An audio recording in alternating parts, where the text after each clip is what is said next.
If you're watching this video, it means that you are trying to find a side hustle, but you're trying to also do your research to make sure that, hey, I don't want to make the mistakes that most people make when starting that side hustle. So in this video, we're going to talk about the top mistakes that we made and how you, as somebody wanting to start a side hustle, can actually avoid them. As you guys know, we are Amazon FBA sellers. We've been selling on Amazon for over 3 years now, and today we're going to be covering 3 of the core areas and some of the mistakes that we made specifically within them that you should avoid. All right, so I'm going to jump into number 1, and number 1 is the premise around profit and why that's so important to actually think about, consider, calculate, and always be calculating while you're launching your Amazon business or any side hustle that you're getting into. Because at the end of the day, when we're launching a business or a side hustle, we're in it for the profit. Okay, so I'm going to talk about, oddly enough, our very first product and the mistakes that we made when launching that product. Okay, so the first mistake that we actually made was we wanted to go too quickly, and because we went too quickly, we actually had to relabel a bunch of products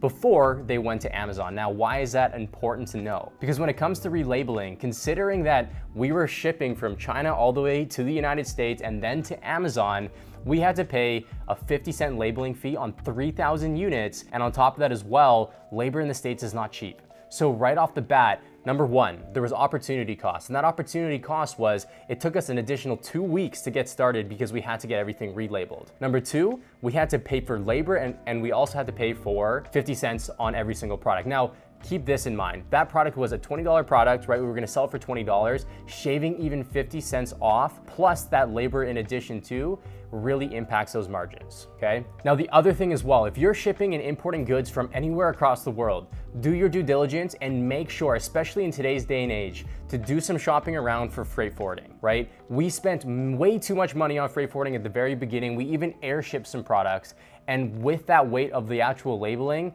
we got screwed over. We spent way too much money on freight forwarding and it dug right into our margins. Now, before we actually shipped those products finally to Amazon after, getting them to the United States and relabeling, what we quickly realized is that when you first launch your business, a lot of the times you have to be at a very competitive price. What we did when we found that product is we ran the margins on our ideal price, so the price that we wish to get to, and we didn't actually consider that, hey, we need to start a little bit lower so that we can be competitive. When it comes to Amazon, it comes to social proof. When you have no reviews on Amazon, you're competing on price a lot of the times, unless you have some big form of differentiation, but a lot of the times you're really competing on that. So for us, it took us 2 months to actually go and be like, hey, we were able to bring that price up, then it was a more comfortable product and place to be. But that was one of the biggest things that we learned, is that you always want to calculate a worst case scenario, which is a lot of the times your launch price. And also,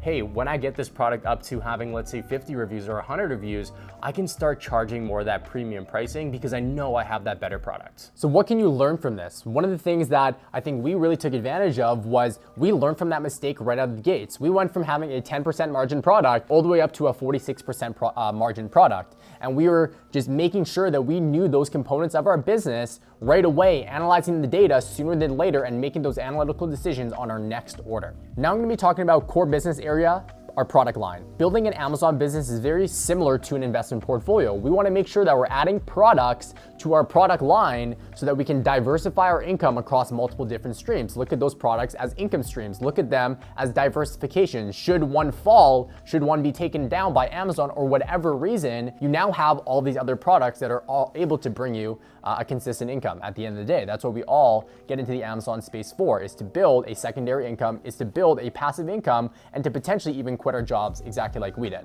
So one of the big mistakes that we made was we launched through a bunch of different variations without doing any testing on the front end. Now, what that essentially mean for us was we didn't necessarily get a crazy ROI on those products. We ordered a bunch of units. It took a while for us to stock out, and we actually faced a lot of over storage fees, a lot of these minuscule fees that we could have easily predicted on the front end if we did a little bit of testing, running split tests, doing a pre-launch, sending in 50 units, whatever that looks like, it would allow us to, be more profitable on those specific products. I would say the biggest thing though was we launched those products with the idea that, hey, that these products, because our main SKU was doing so well, you know, at times we were doing 2,000-3,000 units per month at that time, we launched with the idea that we would also do that as well. Now, we were conservative and we were like, okay, you know, we can probably project that we're gonna do 1,000 units, 50% of what our top SKU is doing. Now, we didn't, right? We didn't have that data to be able to be like, hey, we're gonna be able to sell 1,000. And it wasn't that we were paying those small fees in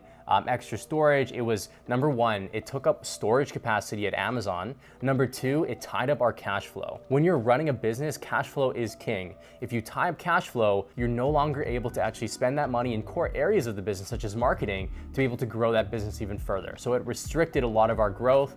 And again, one of the biggest mistakes that we made in actually inhibiting our growth. And the second component, and one of the mistakes that we made specifically within this core area, is reiterating a product. So our main SKU, we've been able to really, fine tune, take feedback, and continuously improve that product. But some products we had to have discontinued only for the main reason, the fact that we weren't actually taking feedback and actually iterating it into a new product development. And what that did was push it out of its product lifecycle. As other products and competitors continuously grew, we are now at this bottom barrier where we're no longer able to compete, so we had to discontinue. Now, we didn't necessarily become unprofitable from those products, but we could have easily continued selling those products for a longer period of time and build a little bit more of a sustainable business if we were to actually reiterate them moving forward. All right, and the last portion that we spent, or we made a lot of mistakes on, was product validation as a whole. Now, product validation is the most important part of your business, especially if you're doing anything with a physical product, right? You want to find a product that you know confidently, based off of data, based off of stats, is going to do well over time, right? So spend a lot of time here.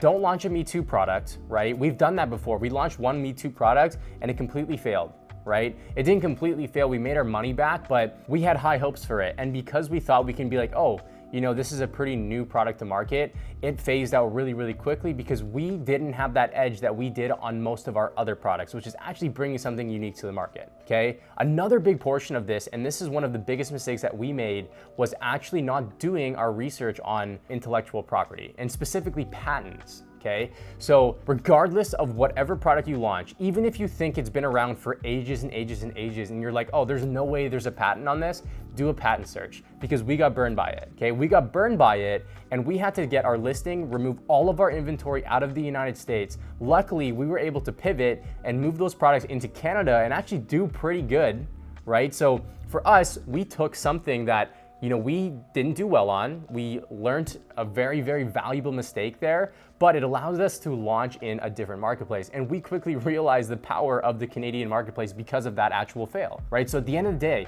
yes, do patent research, make sure that there's nothing pending. That's how we got screwed. We didn't actually check that there was anything in pending. We only looked for active actual patents, okay? So make sure you do due diligence there. And again, whenever you actually have a mistake and a failure, like Brian was talking about before, make sure you're learning from it. Pivot, because in business, things aren't always gonna be easy. It's never going to be a smooth, easy road to ride. Take something, learn from it, pivot, make something better, and become stronger out of it. If I can leave you with one piece of business advice, it's always to have a positive mental attitude. What does that mean? That essentially means making sure that you're always finding a good from a bad. And if you can have this one specific thing honed into your business, if a challenge, if a failure happens in your business and you understand whatever that issue was and you get a positive ROI from it in the future, you are never, ever going to fail. You're always going to be winning. So if you're interested in learning more about mindset, if you're interested in learning more about Amazon, we have a link in our bio where you can actually join a free Facebook community where we're always hosting free trainings, free resources, and just building a community for people that are either starting or scaling their Amazon business in 2022. But not just Amazon, we actually talk a lot about business as a whole, mindset as a whole as well. We run a weekly show as well where we talk about mindset, our struggles in business, what we've experienced, and we also let our community ask us questions about what they want to hear from us so that we can mastermind on it. So until next time, guys, thanks so much.